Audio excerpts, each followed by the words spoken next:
I have thought about how to tell this story for almost a year. I have tried to write it down several times and always stopped. Not because I do not remember what happened, but because I remember it too well. Every detail is burned into my memory with perfect clarity. My name is Keith Dawson. I am 34 years old, an accountant, and I used to live alone in an apartment in Columbus, Ohio. What I am about to describe happened across approximately 36 hours. In that time, I watched my city fall apart. I watched people I knew disappear, and I learned that sometimes the government knows about things they cannot explain, things they cannot stop, and the best they can do is send a warning and hope enough people listen. It was a Thursday evening in early October. I was sitting in my living room, watching television and eating leftover Chinese food.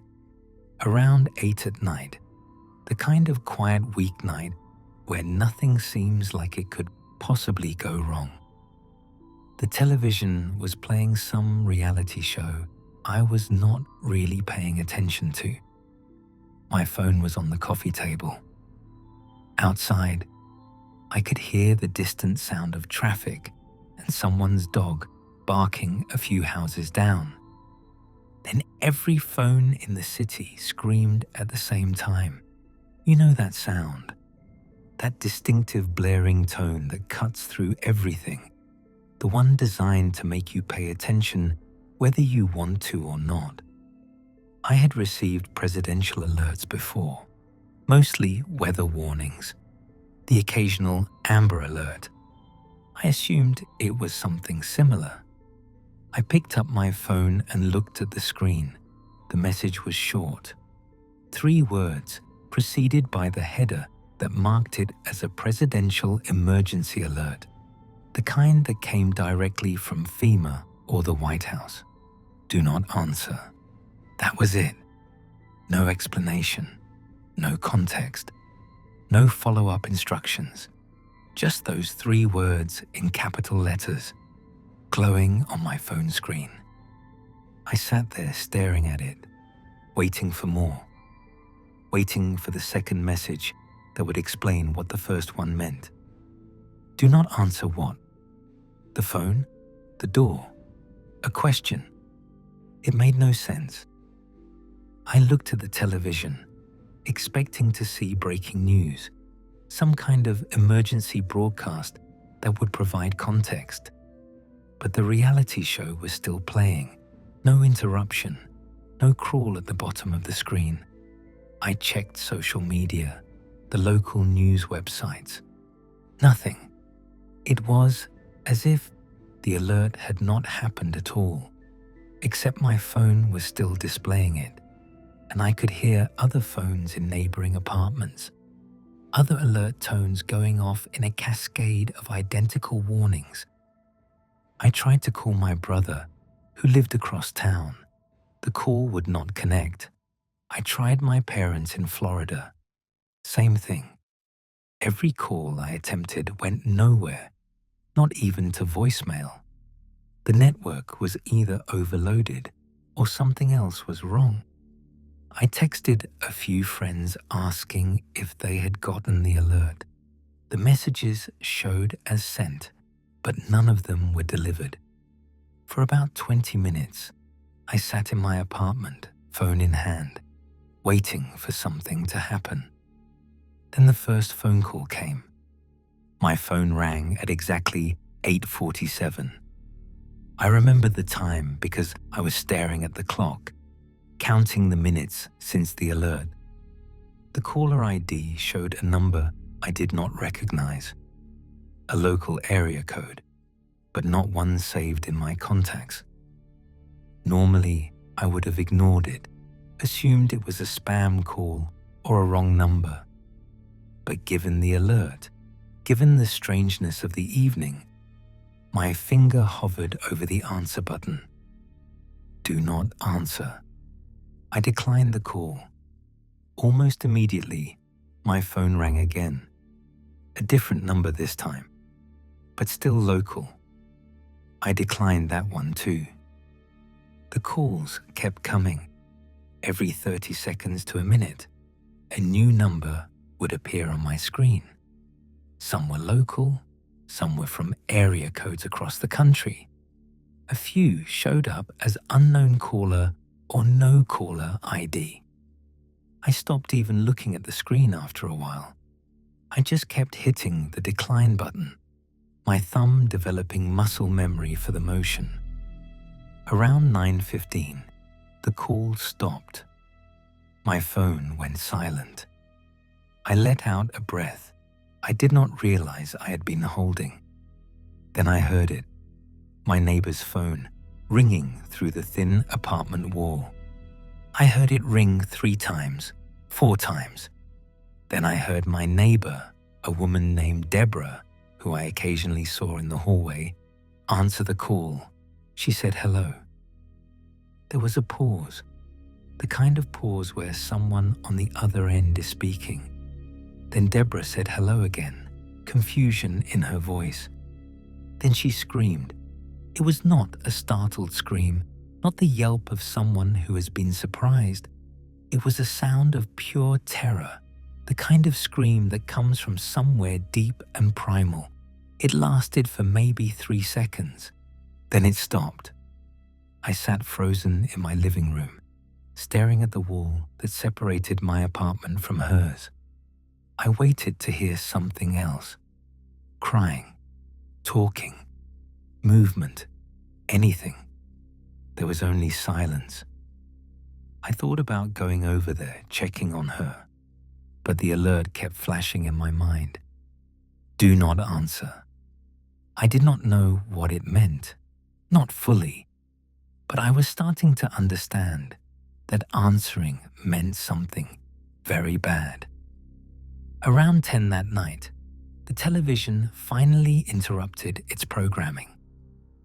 The reality show cut to a news desk, a visibly shaken anchor shuffling papers and trying to maintain composure.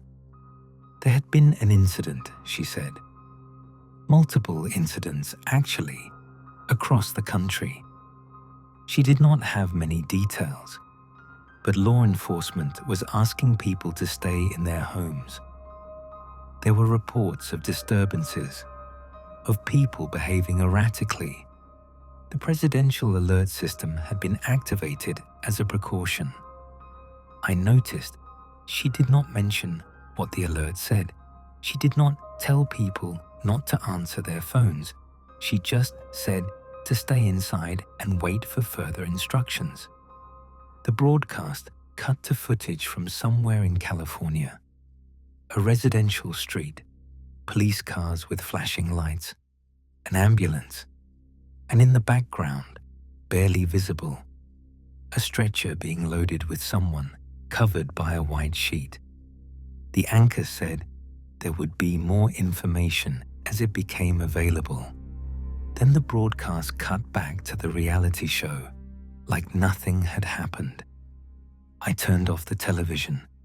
I could not watch people argue about dating while whatever was happening continued outside. I went to my window and looked down at the street. It was quiet, but not normal quiet. Too empty. No cars moving, no pedestrians. The streetlights cast orange pools of light on pavement that should have had at least some activity at 10 on a Thursday night. Then I saw my neighbor's door open. Not Deborah, but someone from a few doors down. A man I recognized, but had never spoken to. He stepped out into the hallway, phone pressed to his ear. I could not hear what he was saying, but I could see his face through the hallway window. Confused at first, then frightened, then blank. The man lowered the phone from his ear. He stood perfectly still for a long moment. Then he began walking down the hallway toward the stairwell, moving with a strange mechanical gait, his arms hanging loose at his sides. I backed away from my window. I did not want to see where he was going. I did not want to know what was on the other end of that phone call. I checked my own phone. 17 missed calls in the past hour. 17 times I had declined to answer. 17 times I had followed the alert's instructions without fully understanding why. I was starting to understand now. Around midnight, the second wave of calls started. These were different. They came from numbers I recognized. My brother's cell phone, my parents' landline, my best friend from college, a guy named Owen, who I had not spoken to in months. Each time a familiar number appeared, my finger hovered over the answer button. These were people I knew, people I loved. They might be trying to reach me, might need my help, might be just as scared and confused as I was. But the alert had not said, "Do not answer calls from strangers." It had just said, "Do not answer." No qualifications, no exceptions. I declined every call. Each one felt like a betrayal. Each one made me feel sick with guilt and fear. After about an hour, a voicemail notification appeared. My brother's number. My heart pounded as I opened my voicemail and put the phone to my ear. At first, there was just silence. Then breathing. Then a voice that sounded like my brother, but not quite. The cadence was wrong. The tone was flat, emotionless, like someone reading from a script in a language they did not understand. The voice said my name. Then it said other things, personal things, things my brother would know, details about our childhood, about our parents, about inside jokes we had shared for decades. Then the voice asked me to call back. It said it needed to tell me something important. It said it was scared. It said, "Please." I deleted the voicemail before it finished. My hands were shaking so badly, I almost dropped the phone. I knew that was not my brother. Whatever was on the other end of those calls, it was using his voice, his memories, trying to convince me to pick up. I did not know if my brother was still alive. I did not know if anyone who had answered those calls was still alive in any meaningful sense. But I knew I could not call back. I knew I could not answer. By 2 a.m, I could hear movement in the city outside my apartment. I looked through my window, keeping the lights off so I would not be visible from the street. What I saw made my stomach drop. People were walking, dozens of them, maybe hundreds, moving through the streets in the same direction. They walked in silence, no talking, no sounds of footsteps, somehow reaching my 4th floor window.